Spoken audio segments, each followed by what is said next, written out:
Second segment of the show for today. The topic is patterns of African American migration in the United States, and we're talking to Dr. DPadgett, who is a geographer at Tennessee State University.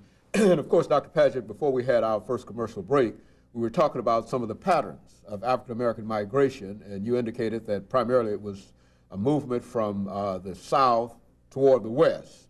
But now what I'd like to talk about during this segment is what is generally considered to be the great African American migration, that migration that occurred between the census reports of 1910, 1920, and et cetera. Let's talk about it from that perspective. Let's have you to give us some information about this great migration.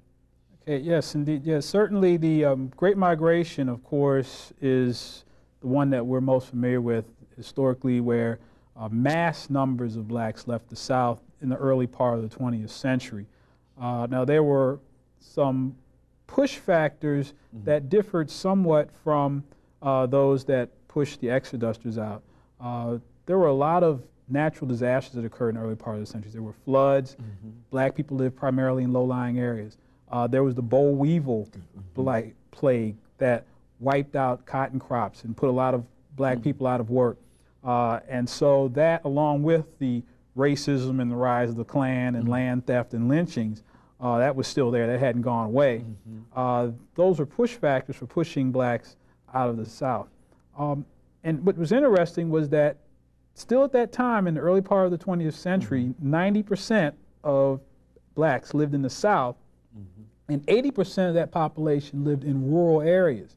So you had primarily a rural to urban migratory pattern where you had people from rural areas going north, in this case of the Great Migration, to Chicago, to Detroit, to Cleveland. In fact, the black populations of some of those cities, such as Chicago and Detroit, actually increased 200–300% during that short period of time. And so the pull factors, what pulled black people to those cities, of course, were jobs, opportunities, more freedom, probably educational opportunities, all these things that they were not getting in the South. And so this was a significant movement, mass movement of black people. Now, what impact did this have on the northern parts of the United States? I think you indicated that all of these African Americans, 90% are in the South, either Southwest and et cetera, but all of a sudden, within a 10-year period, they started appearing in Detroit and in Chicago, 200% increase and et cetera. How did the people in many of these areas, black and white, feel in reference to all these African Americans coming to these cities?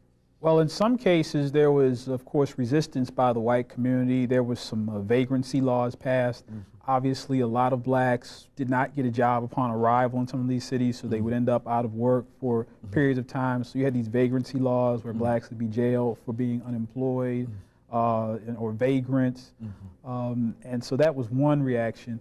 What's interesting, as I saw in the Smithsonian Institution exhibit on the Great Migration, is that there was also resistance amongst northern blacks who saw themselves as being more refined and being or higher class than these Negroes from the South.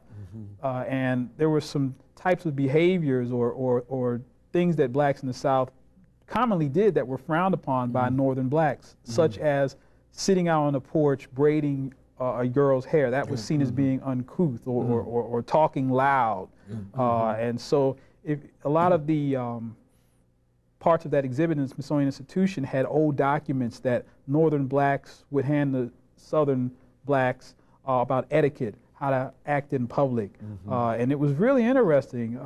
I never thought that that would happen, but there was white resistance and somewhat of black resistance to these newcomers from the South. And you know, we've often heard it said, Dr. Padgett, that many African Americans who were already in the northern parts of the United States, who represented a very, very small percentage of the population, really felt that they did not have a problem relating to the white population, but once these blacks from the southern parts of the United States, the many and the uncouth and et cetera, not only did it create a problem for the southern African Americans, but it also created a problem for the northern African Americans too. And so therefore they sort of resisted and resented some of these newly arrived. And I think, as you can probably testify, that the same thing probably happened to the new immigrants when we talk about the 1890s, when all of these immigrants came from Southern and Eastern Europe. And would you say that perhaps the African American situation from North to South might have been comparable to the Southern Eastern European situation coming to the United States? Would you see any kind of comparison in that as a geographer? Yeah, perhaps to some degree, but in many cases, on the family level, I don't think there was resistance, because it was actually family members who were calling down south saying, look, come on up here, you know, there's opportunities, you know, so, and I'm pretty sure the same thing was happening with Europeans, that there were Europeans who would come here who said, called their cousins or whomever back home and said, come on over.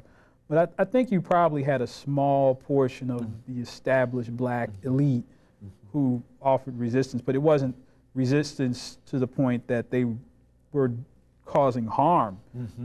That was unlike the vagrancy laws and other laws that were passed to crack down on the exploding black populations. Too many, in other words, there were too many African Americans as far as the lawmakers were concerned, and of course, as far as their own members of their race was concerned, that they not only were there too many of them, they were bringing too many bad habits from the southern parts of the United States that was not necessarily approved by African Americans in the North.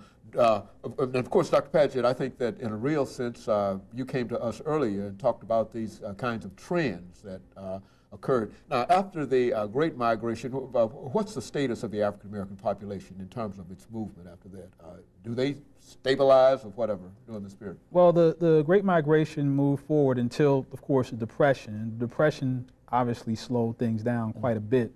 However, the Second World War brought forth a second movement as the boom times after the war resulted in expansion of the secondary or manufacturing economy. Right after the Second World War, 99% of all the cars made in the world were made in Michigan, that one state. So there were lots of opportunities in the steel mills for African Americans with little formal education to come up and work with their hands and make a good living.